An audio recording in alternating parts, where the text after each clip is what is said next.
Alô, amigos e amigas do programa UFAM Esportes, um grande abraço a todos vocês que estão aqui conosco na TV UFAM, também no AmazonSat e na TV Cultura. Obrigado vocês que nos curtem pelo Facebook, vocês que estão conosco, esses quase 73 mil pessoas que assistiram os nossos vídeos exibidos no canal UFAM Esportes no YouTube. É sempre muito bom estarmos com vocês. Haja vista, temos aí 144 países acompanhando as realizações do programa UFAM Esportes. O programa de hoje é um programa especial falando sobre dependência química, com a psicóloga Lenara Nunes. Um programa especial pensado para você. Vamos a ele.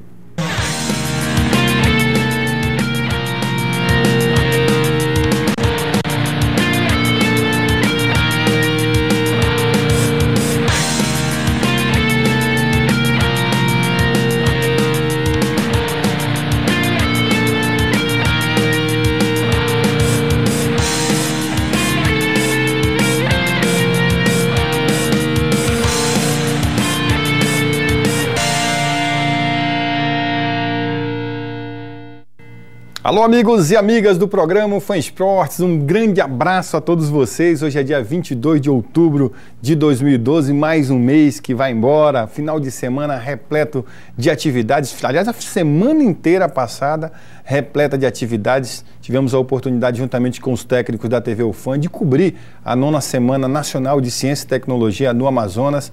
Um momento importantíssimo para falarmos de ciência, para falarmos de pesquisa, né, de experimentos. A garotada inteira no SESI, no Clube do Trabalhador. Foi um momento muito agradável.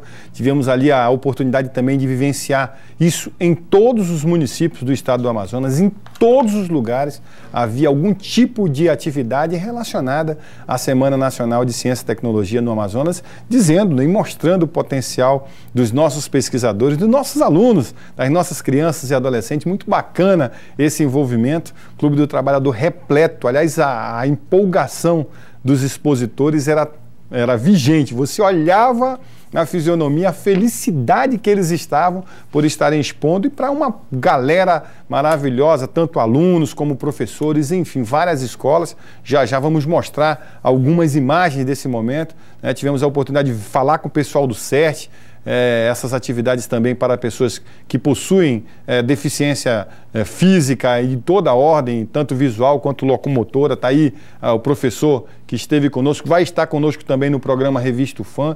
Enfim, foi um momento muito rico e eu quero aproveitar e parabenizar a Secretaria de Ciência, Tecnologia e Inovação, na pessoa do secretário Odenildo Sena, e também a FAPEAM, a Fundação de Amparo à Pesquisa do Estado do Amazonas, na pessoa da professora doutora Maíra Olívia Simão, né, que fizeram um trabalho maravilhoso, e toda a equipe da SECT e FAPEAM que desenvolveram realmente um trabalho muito bem feito para que a população pudesse visualizar o que é fazer ciência, o que é trabalhar pesquisa, o que é, evidentemente, abrir espaço para que a população e a comunidade entenda como é feita essa ciência, que não é algo tão difícil de fazer.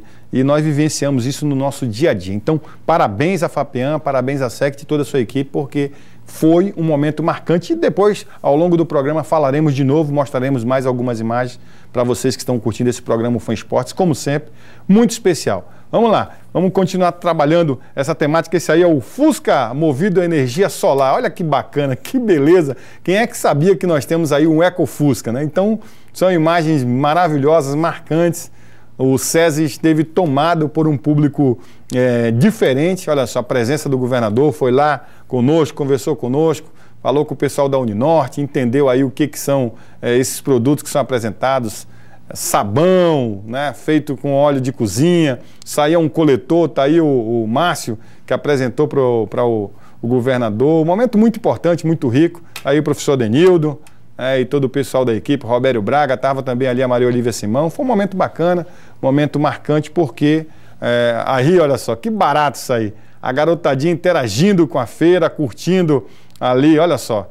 Estavam realmente fazendo ciência, aprendendo que ciência ele começa na vida de cada um de nós, e temos aí exemplos marcantes no nosso dia a dia. Esse é o pessoal da UFAM, que estava também presente, a UEA, enfim, várias instituições que estiveram presentes lá no SESI. Foi um momento de muita felicidade, e você vai ver ao longo da semana diversas atividades através do programa Revista UFAM e outras palestras que nós gravamos para vocês. Deixa eu aproveitar também, mostrar aqui uma carta de agradecimento do pessoal do Rotary Club, que pediu para que nós divulgássemos a campanha, quinta campanha Respeito Passe Adiante, realizada nos dias 24 a 29 de setembro de 2012.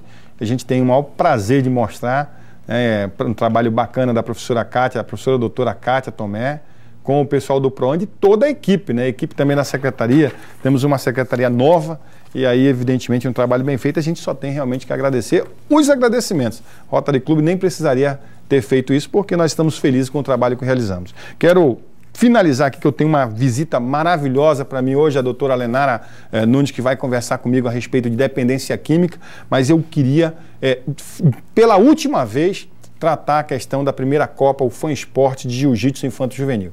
Muita gente ainda manda e-mail, manda SMS pelo Facebook perguntando se nós vamos realizar a Copa, o Fã Esporte. Nós não iremos mais realizá-la. Acabei de conversar hoje com o secretário Lourenço Braga Neto, agradeci a sessão do ginásio, agradeci a secretária Alessandra Campelo também pelo apoio e o secretário Anderson Oliveira pelo apoio também destinado ao evento. Agradeci, vou tentar agradecer particularmente e pessoalmente ao Antônio Praciano da Todeskine e todos os apoiadores que estavam conosco, eram mais de 50 mil reais destinados ao evento, mas que infelizmente não tivemos condições de realizar. Quero agradecer aqui especialmente às academias CTT, a Academia Almar Salum, a Nova União, Nova Opção, a Academia Dinamis, ao Clube Pina e a Academia Asli, todas as 3 federações do estado do Amazonas de Jiu-Jitsu. Nós não conseguimos realizar e por isso quero definitivamente falar, não deu para fazer e aí vamos ficar para um próximo momento a gente conseguir desenvolver um trabalho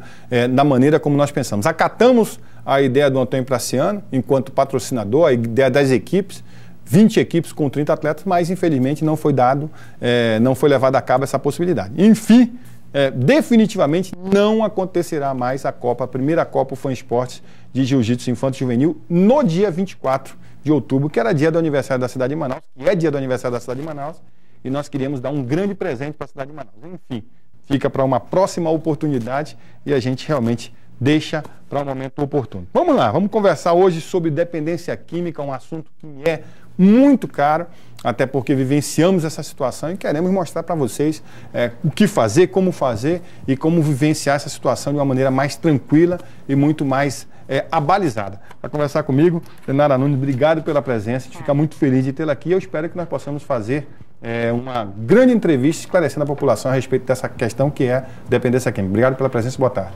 Boa tarde, eu é que agradeço o convite. Aliás, nós da clínica, os profissionais que há algum tempo já trabalhamos com essa temática aqui na cidade, nós ficamos muito agradecidos porque entendemos a necessidade, né, da importância de conversar sobre dependência química, porque é um assunto que vem sendo muito banalizado, apesar de todas as demandas sociais existentes e que estão gritando, né, no seio da nossa sociedade. Aliás, isso é algo que é muito bom nós começarmos esse bate-papo, por isso que as pessoas banalizam. A maconha não faz mal, é um cigarrinho, é uma coisinha boba, o cigarro normal não faz mal, o álcool não faz mal, o que é isso? Beber socialmente, 3, 4, 5 cervejas, enfim, eu queria, Lenara, que você caracterizasse o que é dependência química para que a gente possa ficar bem claro. Às vezes, a pessoa nem sabe que é dependente químico e principalmente não aceita ser dependente químico. Eu queria que você caracterizasse. A dependência química, ela é uma doença, eu preciso reforçar isso.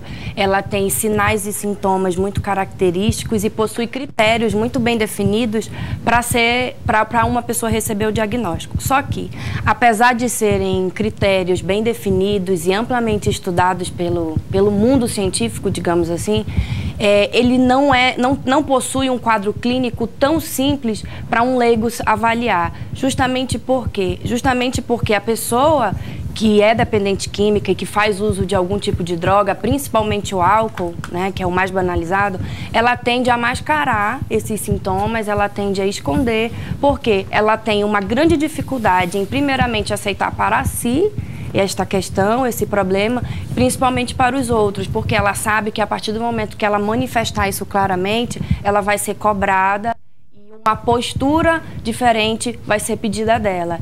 E é importante caracterizar que um dos principais sintomas que são visíveis assim por qualquer pessoa é o comprometimento social. Uma pessoa, por exemplo, que só faz algum tipo de atividade, principalmente recreativa, de lazer, quando está sob efeito de alguma substância ou quando passa a se isolar. Não vai mais para acontecimentos familiares, falta ao trabalho, a outra atividade específica, justamente para garantir que o seu uso, né, da sua substância não seja prejudicado. Seja continuado sem nenhum tipo de problema. Exatamente. Manter, né, aquela possibilidade de uso sem ser cobrado, digamos assim. Nós sabemos que tem muitos recursos e aí, evidentemente, também a população não sabe. Às vezes eu consigo ver algumas entrevistas, alguns documentários a respeito do desespero dos pais e mães, principalmente as mães desesperadas. Já vimos e lemos em jornais essa questão: vou trancar meu filho, prender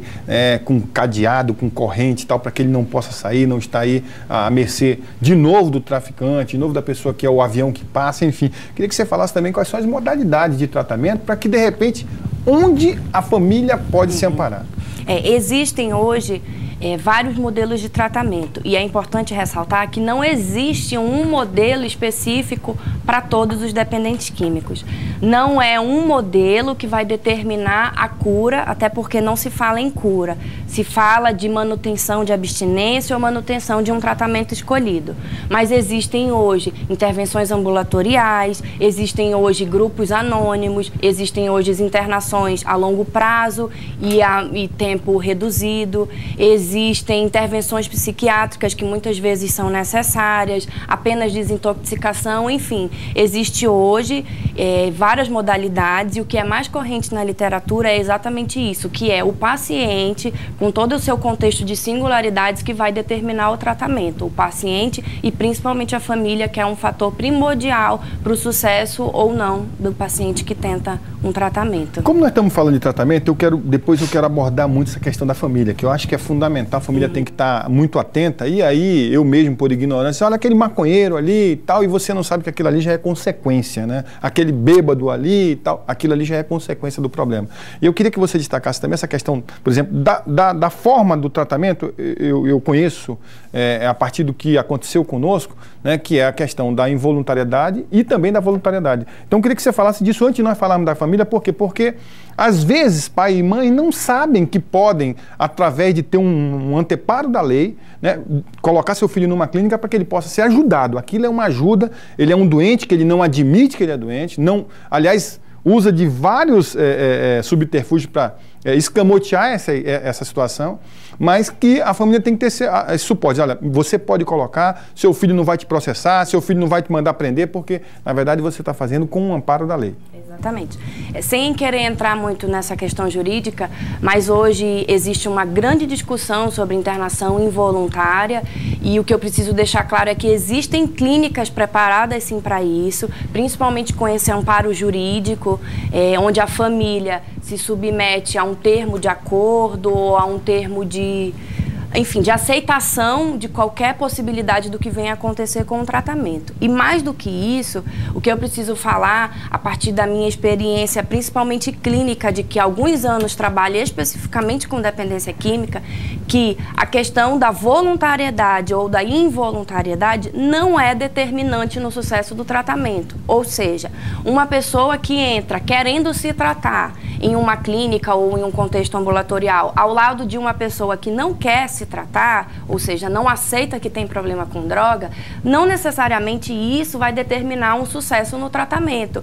Por quê? Porque já está mais do que provado, a partir de pesquisas, que a dependência química ela é uma doença amotivacional, ou seja, quanto mais o sujeito tem um problema com a droga, menos ele aceita isso.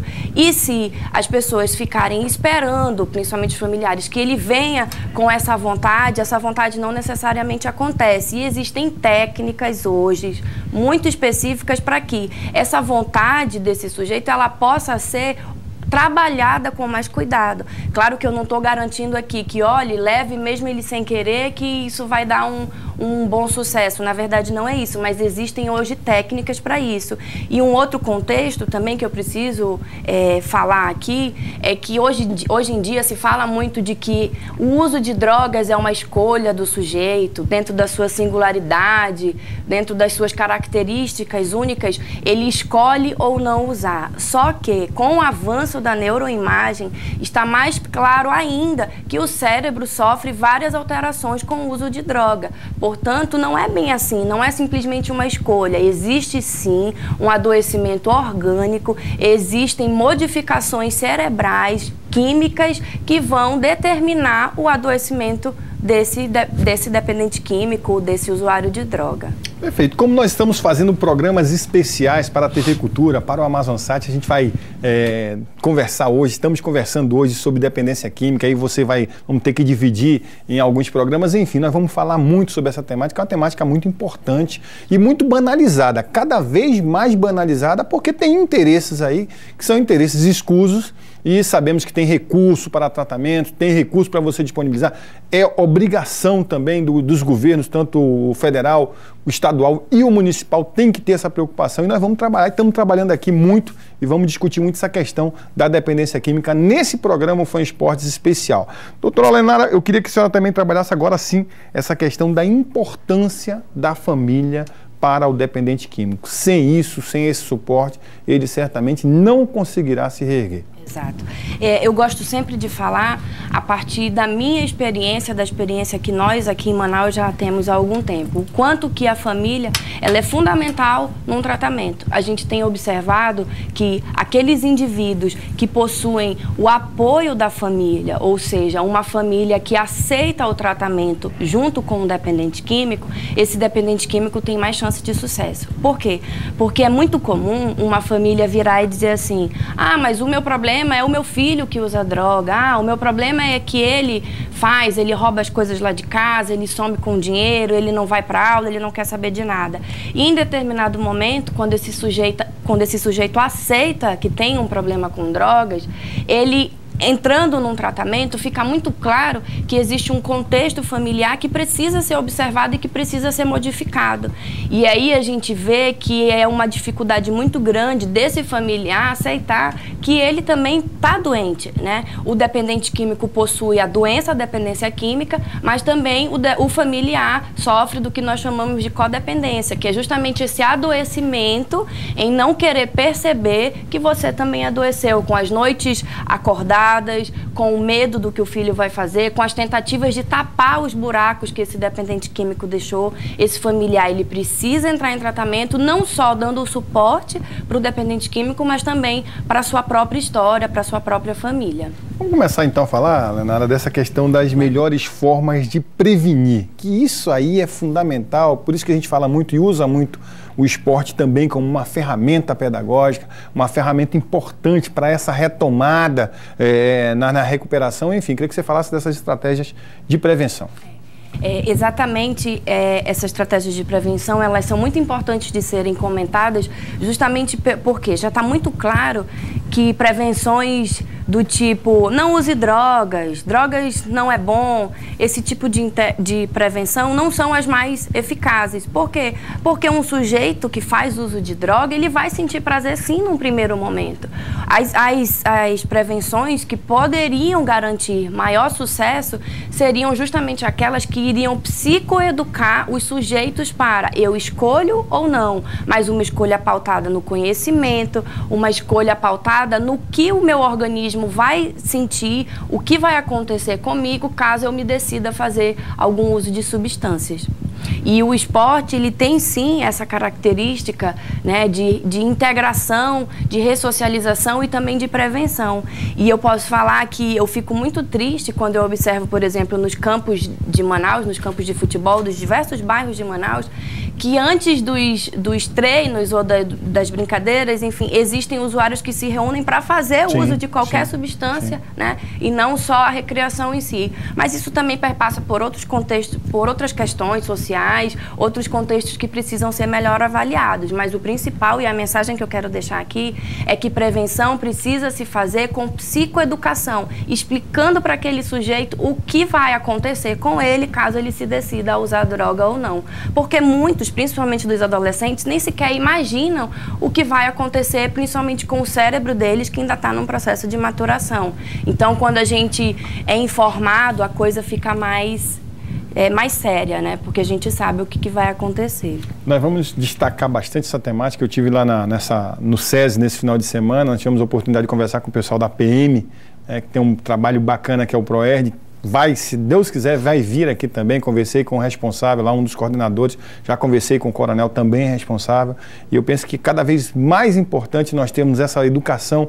Tem educação sexual na escola, tem que ter também educação como prevenção ao uso de drogas de todas as formas. As lícitas, que são as que os governos acabam também se beneficiando, se locupletando por conta dos impostos, que são o fumo e a bebida alcoólica, mas também tem as ilícitas aí que acabam realmente gerando um transtorno familiar muito grande e um custo muito grande para a sociedade. Isso é importantíssimo destacar. Não é uma coisa simples.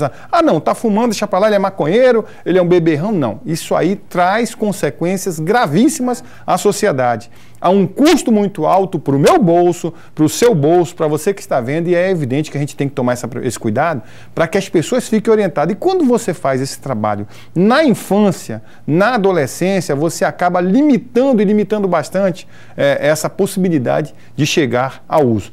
Em um dos aspectos que a senhora abordou aqui, a senhora falou de redução de danos. Eu queria entender o que é isso e eu peço também que a senhora explique aos nossos telespectadores. Hoje em dia existe um contexto de tratamento intitulado redução de danos e que inclusive virou política pública. Mas eu me sinto no dever de informar que redução de danos não é apologia a drogas e que isso tem se misturado, não só em Manaus, mas em outras capitais como São Paulo, Rio de Janeiro, que em alguns contextos o que seria uma proposta de reduzir o dano de um dependente químico com determinada substância acabou virando uma espécie de apologia a drogas, né? Funcionários, pessoas que deveriam ser capacitadas para falar sobre o que é a dependência química, na verdade, passam a ensinar usuários a usar drogas. Basicamente, a redução de danos, ela é um movimento internacional, então ela foi implantada no Brasil e, basicamente, a redução de danos, ela surgiu em cracolândias de diversas partes do mundo. E o contexto básico seria, se esse indivíduo, ele usa droga, então nós vamos reduzir o dano associado a isso. Surgiu num contexto de HIV, porque muitos usuários de droga injetável se contaminavam, né, grupalmente por conta disso, e aí começou-se a distribuição de seringa e cachimbos também para evitar a questão da hepatite. E isso surgiu como uma política de redução de danos, ou seja, nós aceitamos que o indivíduo ele vai usar droga, se aceita dentro de um contexto social que a história, né, coloca que todos usaram droga ao longo dos anos e que isso vai acontecer, e a partir de então tenta-se fazer essa redução de danos. Só que o que hoje a gente observa é que não existem ainda, e isso eu falo com conhecimento científico de pessoas, inclusive, que se distanciaram do movimento de redução de danos porque foram vendo que, na verdade, o que deveria ser um programa de reduzir exatamente o dano se tornou numa coisa que não teria um certo controle. Ou seja, o que deveria ser uma estratégia de saúde pública ganhou uma nuance de pessoas que não estariam exatamente sabendo o que fariam. E aí eu preciso deixar claro que a redução de danos é uma possibilidade de tratamento, mas ela precisa ser demasiadamente avaliada, precisa ser um profissional extremamente capacitado para falar sobre redução de danos, para fazer redução de danos, porque ela não pode ser uma coisa diretamente implementada, porque nós estamos falando de sujeitos únicos e que não podem ser simplesmente olhados como eles podem escolher usar droga, justamente porque o cérebro ele não é subjetivo, o cérebro é objetivo demais e ele mostra a partir de tantas imagens que nós vemos a partir do avanço da neurociência que ele se prejudica sim com o uso da droga. droga. E aí eu quero chegar ao final desse nosso bate-papo aqui com a doutora Lenara Nunes, que justamente eu tive a necessidade de levar meu filho para São Paulo, para Cosmópolis, para poder internar, que para nós foi uma ótima experiência no CT Vitória, né? Mas aqui em Manaus nós já temos como atender o dependente químico. Então quero mostrar aqui, olha só, a Meister, né? Centro de treinamento, centro de tratamento, tá? Que é a Meister. Vamos já mostrar, vou abrir aqui para vocês verem imagens, até porque é uma necessidade muito boa de que o dependente químico esteja muito bem amparado no local adequado e muito bacana, onde que ele possa ter todas as necessidades dele supridas. Deixa eu abrir aqui um pouquinho mais aqui o panfleto, esse fly. Olha só, as instalações são instalações maravilhosas, onde ele fica em um determinado período para depois realmente ver quais são as condições. E aí eu acho que isso é importante destacar, né, Lenara? O tempo que ele vai ficar, onde é que ele vai ter um atendimento multiprofissional para que ele esteja realmente amparado nessa decisão de mudar de vida. E aí depois tem todo o amparo profissional que vai ser dado o segmento. Enfim, queria que você falasse desse novo conceito, que é um conceito de tratamento de dependência de álcool e drogas. Ok. Nós da Meister, eu não falo aqui sozinha, eu falo de uma equipe de profissionais, né, assim, em nome de uma equipe de profissionais. Nós já viemos trabalhando no segmento ambulatorial há alguns anos. E o tratamento ambulatorial consiste basicamente em atividades todos os dias na semana para paciente e para familiar. E aí nós percebíamos que Manaus não tinha um contexto de tratamento que se diferenciasse do modelo comunidade terapêutica. E como eu falei ainda agora, quanto mais possibilidades de tratamento, maior a chance de sucesso.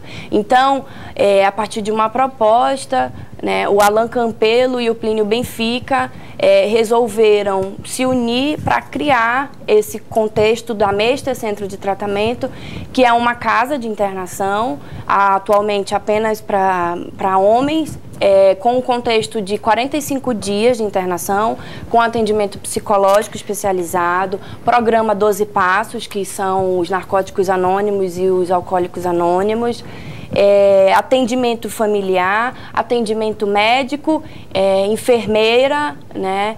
E aí nós estamos vindo com essa proposta exatamente para tentar unir o que nós já fazíamos no ambulatório, agora com a clínica Meister Centro de Tratamento. E aí está o endereço, né? Rua dos Japoneses, casa 14B, bairro Parque 10 de Novembro.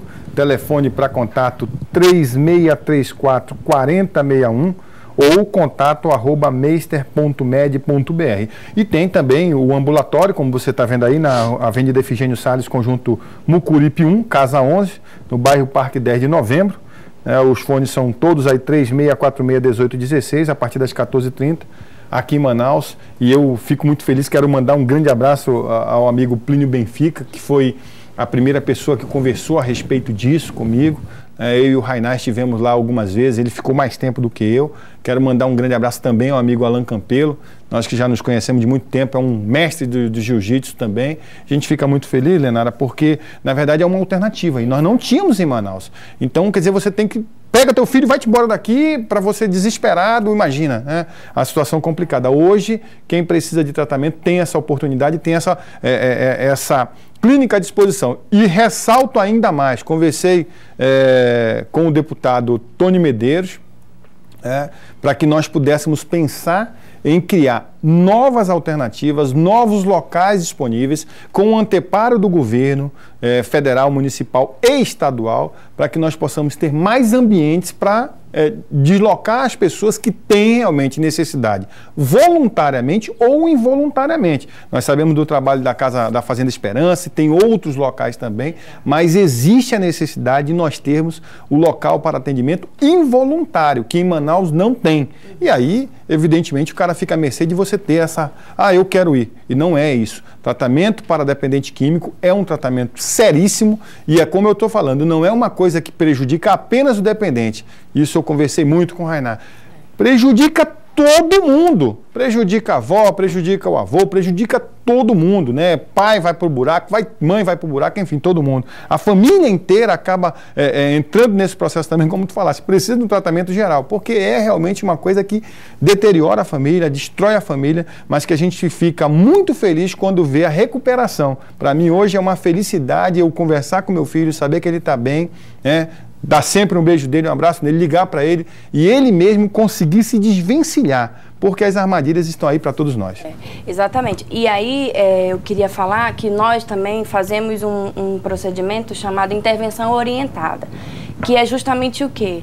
É uma proposta de tratamento inicial onde a família vai ser treinada, digamos assim, nós vamos conversar com a família para tentar chegar no dependente químico, justamente para tentar fazer com que ele sinta essa vontade de se tratar, de parar de usar droga, de ter uma qualidade de vida longe das drogas. Então é um procedimento que eu posso dizer um pouco simples, né, comparado com o problema da dependência química, e é justamente para tentar fazer com que esse sujeito ele tenha vontade de parar.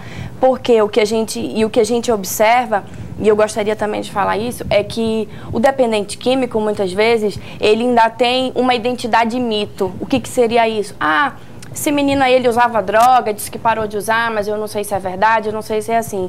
E eu preciso falar que existem, sim, dependentes químicos recuperados, né? Existem pessoas, sim, que param de usar drogas, que possuem, hoje em dia, uma nova qualidade de vida, uma nova maneira de viver. E essas pessoas, elas são, muitas vezes, as mais responsáveis para levar a mensagem a um dependente químico que ainda sofre, são as pessoas que vão mostrar que é possível sim parar de usar droga, e são pessoas que são felizes e que em alguns momentos nem se lembram que foram usuários de drogas. Perfeito, você está vendo aí mais uma vez o endereço, Rua dos Japoneses, casa 14B, bairro Parque 10 de Novembro, telefone 3634-4061, tem também um ambulatório, você pode entrar em contato através do 3646-1816 e aí conversar com os responsáveis. Você vai ser muito bem atendido, como eu fui, como meu filho foi, e como, graças a Deus, a gente hoje convive de uma maneira muito feliz, porque meu filho está recuperado e sei que agora,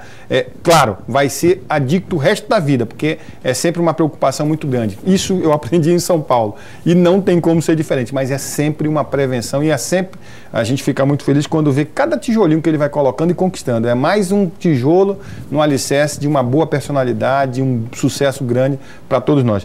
Doutor Leonardo, obrigado pela entrevista, fico muito feliz, vamos tentar reproduzir isso aí na TV Cultura, vamos tentar reproduzir isso também, como fizemos com o Plínio quando veio a Manaus, ele que é da clínica do Centro de Tratamento Vitória, lá em São Paulo. Vamos tentar reproduzir no Amazonsat, para que mais pais, mais mães, mais familiares sejam esclarecidos, e principalmente a sociedade saiba que o maconheiro, o drogado, o bêbado, né, o cara que é o fumante, isso aí é consequência de um problema que acontece muito antes, às vezes aí em tenra idade. Obrigado pela entrevista, uma boa tarde. Boa tarde, muito obrigada. E é isso, a dependência química é uma doença que precisa de um atendimento e um tratamento especializado, mas é possível viver sem drogas e é possível ser muito feliz sem drogas. Perfeito, tá aí informações relevantes para vocês falando de dependência química, um problema que assola a sociedade cada vez mais, muita gente com esse tipo de comprometimento, muita gente sem informação e muita gente enganando as pessoas com informações incorretas. Um grande abraço a todos e até o nosso próximo encontro aqui no programa FANesporte. Até mais!